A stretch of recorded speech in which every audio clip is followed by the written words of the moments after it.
On September 1st, I got an email from a guy named Michael Tamits. The email was ominously called Terminal Cancer.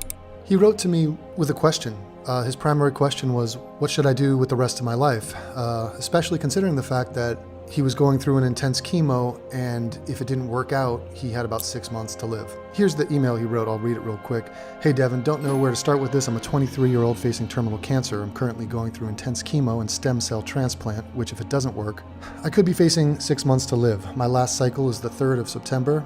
Before this, I was a visual effects artist working in Montreal. I'm now back in Adelaide, Australia. I'm also a patron supporter and t-shirt buyer. I'm having a hard time facing my mortality. Yes, this chemo can go both ways, but the door leading to death is still there.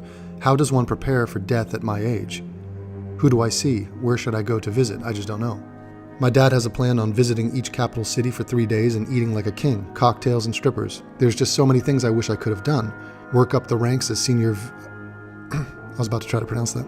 Visual effects compositor, being a father, owning a house, having a relationship lasting more than 3 months. It sucks. Hell, I was even looking forward to having a beer with you with my AIU t-shirt. I don't really know what questions to ask you, just thought I'd let some steam off my chest and get your words of wisdom. So in response to this, I did a video. The guy was in a bad spot and was just looking for some advice, as if I or anyone else knows what to say to that. It's an open-ended question, which is why I opened it up to the people. And for once in all of the time I've been on YouTube, the comments were very positive on the video, and people were reaching out to him, and he read every comment.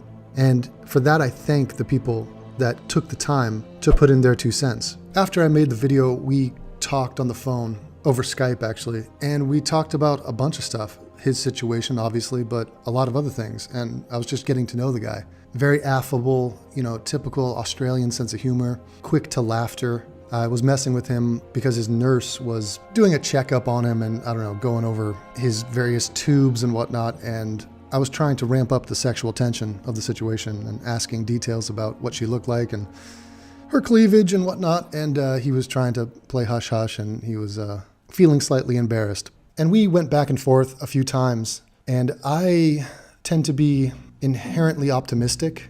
It's something that I've noticed living out in Europe, especially in Britain and Germany, is that Americans come across as hopeful. That's like their default setting. Think positive, basically. Why not is the attitude, as opposed to no, or just it's not going to happen. So I assumed he was going to go through chemo and rebound, and he's a young guy and he's going to get better. But it did not happen. And I got an email from his father, and it said, "It's Richard Tamits here, Michael's father. Sorry about the delay in getting this news to you, but it has been a brutal 5 weeks. Michael passed away peacefully at 4:05 a.m. on Sunday, the 9th of December, 2018. I was by his side when he took his last breath. Devin, Michael was a faithful follower of you, and he felt such comfort in talking to you about his fate. You talking to Michael was a highlight in Michael's life, as his battle of cancer was taking a toll on him mentally and physically. I'm so glad that you and Michael connected, as this was so special to him as he was nearing the end of his life." So when I got this, I was obviously very saddened to hear this. So a few days after I got this, I realized that he had tried to reach out to me on Skype. Now, I barely ever check my Skype. It's like Facebook. I'm not ignoring you. It's just I don't check it. And so I went to my Skype, and on December 4th, he had said, "Hey mate, long story short, the chemo didn't work the way we wanted it to, and as a result, I have a month or so to live. I'm staying in a hospice as general movement is becoming more hard due to the swelling on the left side of my body." So 5 days later, he had died after writing that. Now, for starters, I feel like a dick for not having seen that, but even if I had seen that, I don't know what I would have said. But whatever futility or panic I would have been in, being confronted by someone telling you that, like, oh shit, I'm going to die very soon and there's nothing that's going to stop that, it's not really the relevant issue. I mean, it would have been my issue, but his issue far surpasses my issue. And this poor kid, man, Michael, he was a lovely guy. Just a guy who you could easily be friends with this guy. And his life was so bright. My God, he had so much going for him.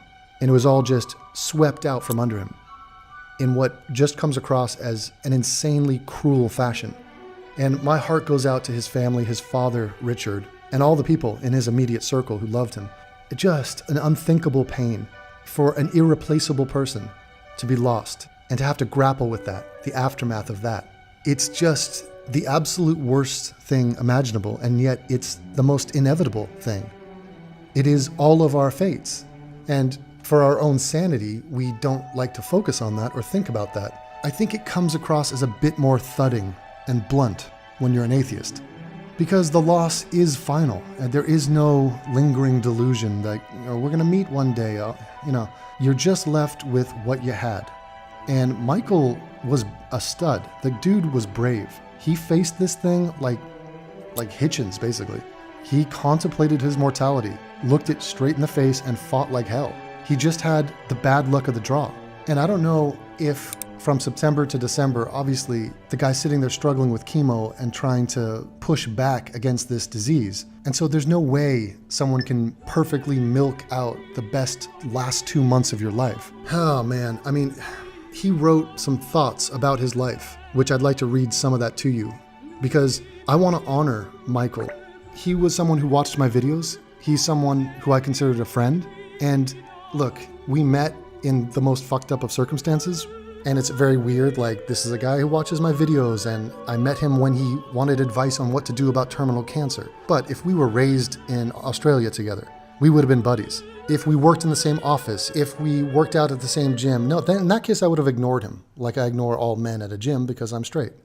But the point is, the man was robbed of a full life, and cancer is bullshit and tragic, and I wish we spent more resources on it. I wish we have a breakthrough on that, because we are designed by nature to want to solve problems, and otherwise we just feel completely futile.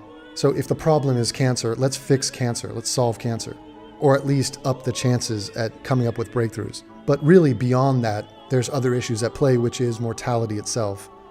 In this case, unbelievably tragic, that he did not get the natural lifespan that one would expect. But let me read some of the stuff that he wrote about his life. He says, "One of the most reassuring things that I've witnessed and seen over the last 3 or 4 months, how am I supposed to process this, is that I've been given a chance to live in this universe through microscopic odds between my dad and my mom. Knowing that I've got picked, or I was the strongest tadpole out of trillions of others, has given me a lot more clarity and calm when facing death. Because so many other trillions don't make it." Damn. He's like basically pouring out some liquor for all his fellow sperm who didn't get fertilized. Using sperm. Never pay homage to my sperm, but Michael was different. Different personalities, facial features, and the rest. And when you mix the X and Y chromosomes up between two people, it goes up to 4 trillion, even 10 trillion. So knowing that I got chosen and evolved into the human species that we are today has given me great closure in knowing that I know, you're not always sure, how to give back to the world and indirectly to the solar system and the galaxy. My being part of this journey and this experience of life has really inspired me not to be scared or afraid. I mean, I could have been born in a lot worse time, back in the BCs and the early ADs, with polio ruining everyone, and a simple scratch, which could lead to an infection, or being governed by a warlord, a totalitarian warlord like Hitler or Stalin, I was born in the right time to experience life, which is also a good added bonus to have a chance to live my life, and it's very therapeutic and eases my qualms knowing that. Oh my God, this guy. I mean, putting a positive spin on his impending death. This is like always look on the bright side of death. He was the guy from The Life of Brian. But what a choice to make. He didn't sit there and go, why me, or oh, fuck this. I'm sure he went through phases like that, and I wouldn't begrudge him at all for doing that. But to be thankful for the time he had, for the very fact he was alive. I mean, this is some next level stuff coming out of Michael. In 2013, there was a company that wanted to send people to Mars, and they liked my profile and made me up into the ranks. Really? I got my own article, 3rd page in the Sydney Morning Herald. Jesus, I didn't know this. I'm trying to read this, it's very blurry. It says, "The one-way aspect is a bit scary," Michael says, "but when you think on the grand scale, the knowledge we will learn from it, and the sense of accomplishment, it would be a worthy sacrifice." What? Michael, no, I would have talked him out of that. I've been like, Michael, let's send a robot up there and it can dick around with soil samples all you want. The only way I would encourage him to do that is if they were sending up hot chicks, point blank. In that case, it's a game changer. Like you saw Matt Damon on Mars. He's by himself. That's a nightmare. You send him up with a couple women's volleyball teams, we're talking, it's a different story. It's not even the same. But things didn't work out on that journey and I had to cancel my application. It was a really good experience to answer those questions, like if you've ever been given a chance to do it. I said to them I could do it, and if I were to die looking at planet Earth, then it would have been worth the mission, even if it means that it failed. I've always had that mindset of, thinking about the positives and going after the positives and not dwelling on the negatives. Going through that experience also made me realize who I was as a person, what I was willing to do to get to where I want, and it's really helped me aspire to do other things in my life. Got some pictures of him. Here's him and his dad. I mean, the guy was just full of life and young. Here he is very young, as a baby. Dad rocking the stash. Here he is with a school photo. Creepy haircut. I think he would have needed an intervention on that. Very popular haircut in Mars, though. Here's Michael with his camera. The guy worked with visual effects and had a whole career lined up. And here he is dealing with chemo. Looks like a welcome home party. Mom and dad. There he is. Here's later on in his biography about his life. He says, in May 2017, I started feeling symptoms of laryngitis of the throat, and I decided to get it checked out by the doctors, and the x-ray showed a tumor in the left side of my body. They kept me in overnight and organized a plan along with my dad, who came over for a few days. Laryngitis was caused by a tumor the size of a rock melon that took over the nerve and killed it. I rang Dad at 2 a.m. his time, and it was a nasty shock for him, so he jumped on the first plane he could get. We did a plan of 3 months chemo and surgery in November. The chemo was done through 2 hospitals. One was a French hospital, as Quebec is French, but it didn't work out, so I transferred to a different hospital to finish chemo. I then went to surgery.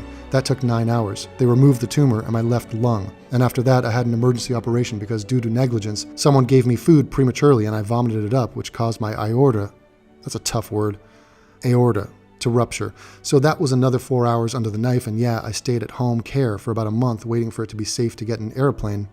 Do Australians spell airplane, aeroplane?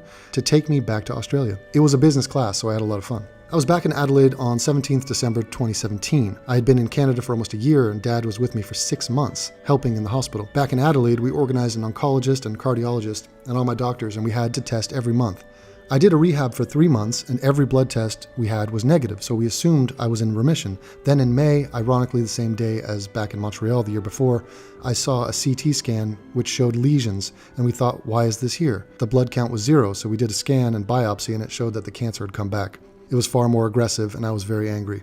It had a completely different signature, so we couldn't trace it through platelet work, which was really annoying. Platelet. Jesus. I don't know what it is. I yield to your superiority, all right? Don't even, whatever. It had mutated to something totally different that the doctors didn't know how to treat. It's a very rare one. Last year, there were 5 cases in the world, and this year is 3. I'm one of them. So I was very bittersweet about that. What's the sweet part about that? I mean, the guy is ridiculously positive. Now I had the choice to have chemo or go to palliative care. I chose the chemo. I didn't want to give up. Well, I guess palliative care is not a good thing. But they said the chemo could kill me, and they weren't lying. It definitely felt like it. Kicks my arse quite a lot. I had a chemo and a stem cell transplant. They took the stem cells out from me and regenerated them in the lab because the chemo basically gets rid of everything, just like formatting a computer. Then they put the stem cells back into me to try and regenerate the marrow to fight on. It was about 3 months of chemo. Then I went back home and started to rebuild myself, doing walking and exercising and everything. And yeah, it was good getting back out there and being able to live. But they looked at the results and the chemo didn't work the way we wanted it to. It did show shrinkage on some tumors, but on some others it didn't do anything at all, which really sucked. Every time I had an x-ray and CT scan, there was always that sign of it getting smaller. It's shrinking, always shrinking, but it wasn't shrinking fast enough or powerful enough to get rid of it all. So I had to go into palliative care and do radiation therapy to get rid of the chronic pain and spasms, which worked really well. My chest is completely pain-free and 100% flat, and I am now waiting for my lower back to settle because it takes around 2 weeks to take effect. I mean, so to understand what this guy went through for months and months, just fighting, going through all the hardship, it is absolutely brutal to think of what he must have endured, and always being positive and always being grateful. At the end of his thing, he talks about his father. He said, Dad gave up work to look after me. And he says, the things you thought were huge become insignificant when things like this happen. It puts life in perspective. We've all come from stardust, and we return to stardust. The cosmic galaxy of the observable universe looks exactly like the neuron patterns in the human brain, which is just mind-boggling and a big coincidence. I've done a lot of soul searching in that time period. Apart from that, I can't think of anything else. Oh, Michael. Oh, dude. Well, let me say unequivocally, this fucking sucks. Michael, you are missed. I'm sorry to see you go. I hate to hear this news. I will take a page from your book and focus on the fact that I knew you at all. Focus on the fact that we had a chance to meet each other and to have a friendship. I mean, maybe we're just greedy. We're all greedy. We want more. We want infinity. And it's a hard pill to swallow, to turn around and look at the past and say, no, at least I had this. It's not in our nature, at least not mine.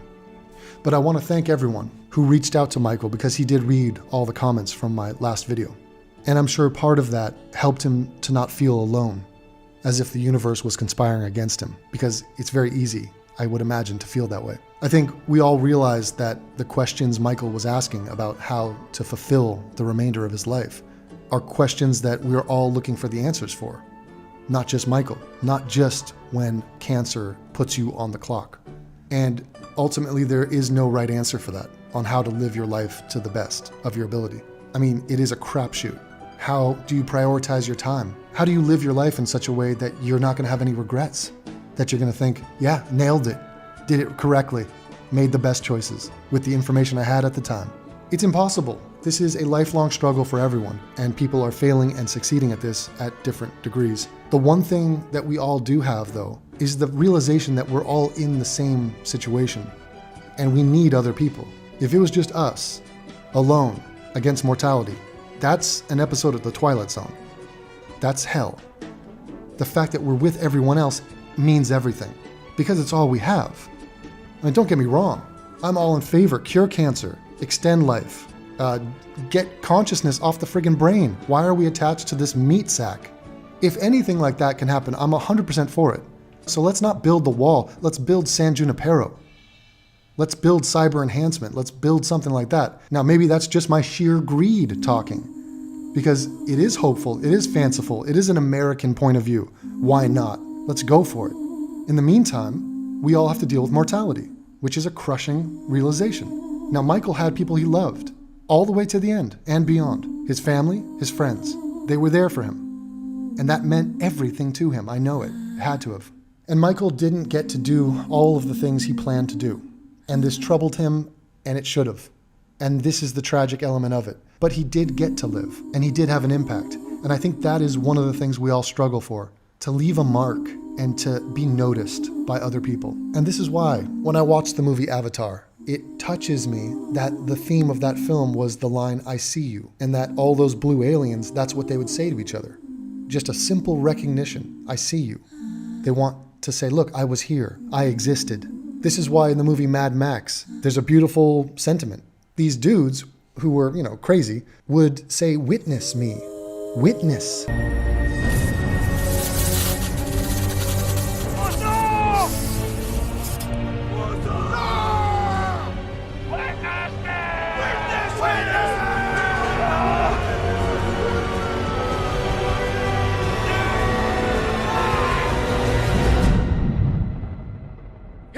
And somewhere in all that crazy shit in that movie, there is a point, which is we seek to be witnessed, to be seen. And knowing this about ourselves, and knowing that we interact and relate to the people around us, we live together, we are a community. What we can do is be that witness to others. So when you can take off your sort of self-interested part of your mind and think about other people, you have to know that your desire to be seen and noticed and acknowledged also exists in them, and that you have the power to acknowledge them, to witness them. And that's why I wanted to make this video, to bear witness to Michael Tamits, my fan, my friend, a man who lost his life early, way earlier than he should have, but a man who lived on his terms and who fought to the end and did it with bravery and did it with a smile. Michael Tamits was here. He was a guy you would have wanted to know. It is crushing that he's gone, but we will all be gone. And I know he will be missed by me and by everyone who knew him. So Michael, we never got a chance to get that beer together. If we ever are drinking a beer together, you and I were both pretty wrong about atheism. But I would toast to you and to the life you led and to the manner in which you led it. And the first round would be on me.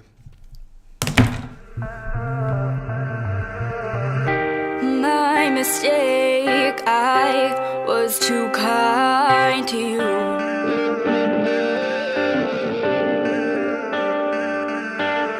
Still can't believe that this is what you want me to go through. Could have been easier, could have tried at the least from what you said you're gonna be, but no, you don't need to take all the blame. Just know you caused me pain, no.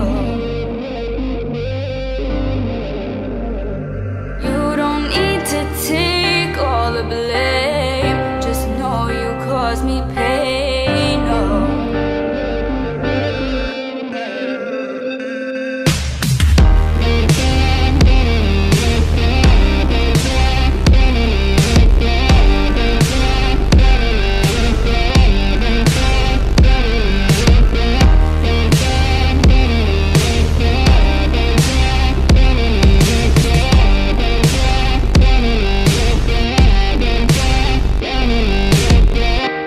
Sorry, you won't see me anymore.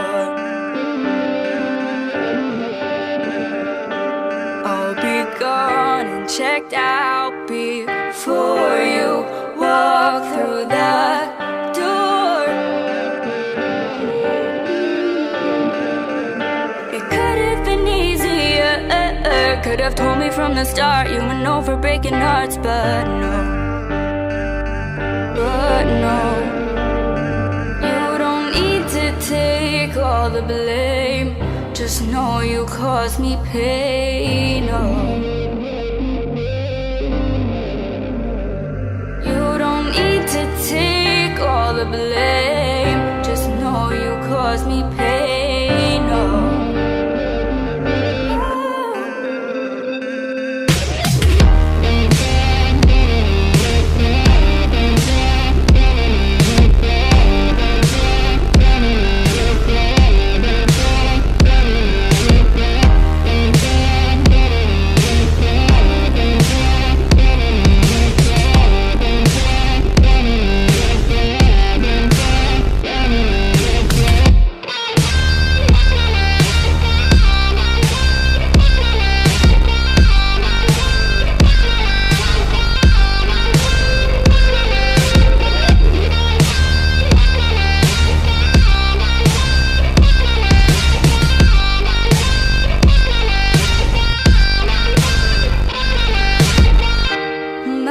Mistake, I was too kind to you.